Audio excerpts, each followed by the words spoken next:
Peter Pan in Kensington Gardens.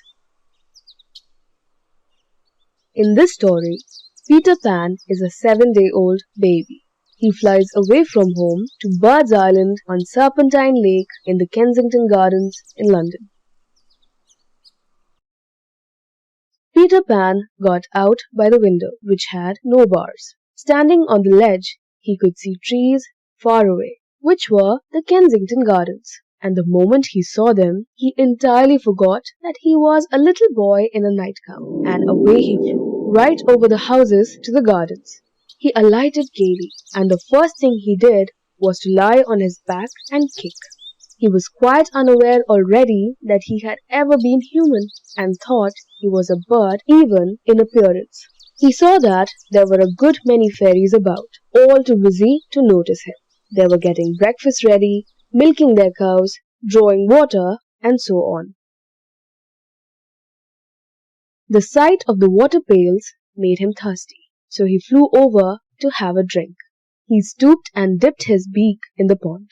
He thought it was his beak, but of course it was only his nose, and therefore very little water came up.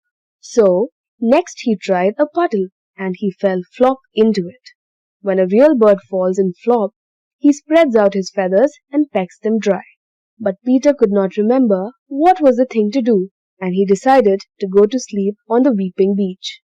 At first, he found some difficulty in balancing himself on a branch, but presently he remembered the way and fell asleep.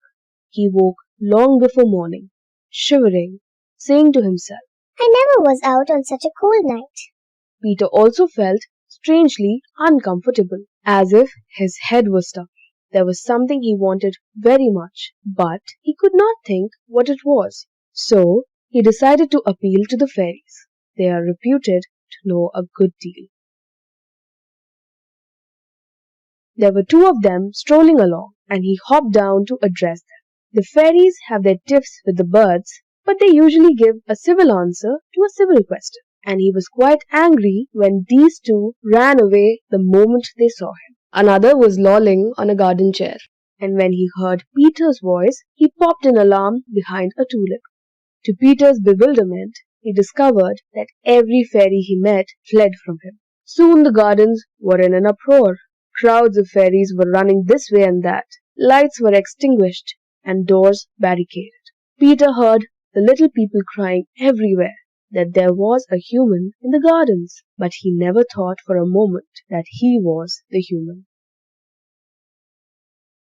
He resolved to consult the birds, but now he remembered as an odd thing that all the birds on the weeping beach had flown away when he alighted on it. Though this had not troubled him at the time, he saw its meaning now. Every living thing was shunning him. Poor little Peter Pan. He sat down and cried.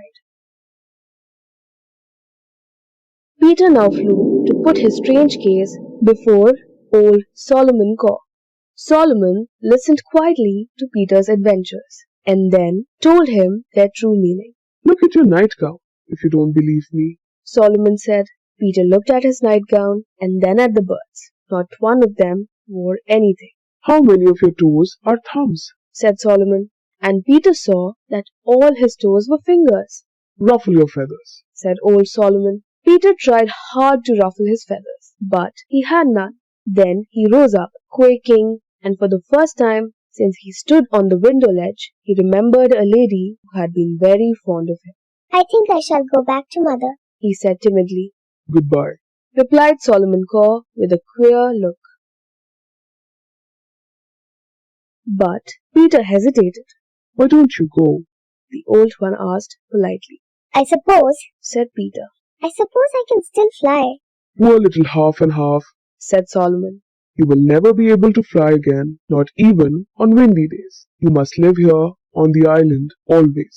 "And never even go to the Kensington Gardens?" Peter asked tragically. "How could you get across?" said Solomon. He promised very kindly, however, to teach Peter as many of the bird ways as could be learnt. "Then I shan't be exactly a human?" Peter asked. "No, "Not exactly a bird? no, What shall I be?"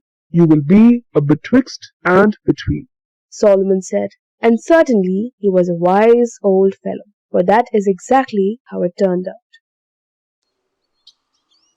The fairies and birds teach Peter Pan how to fly properly, but he never grows up and spends his life having many adventures.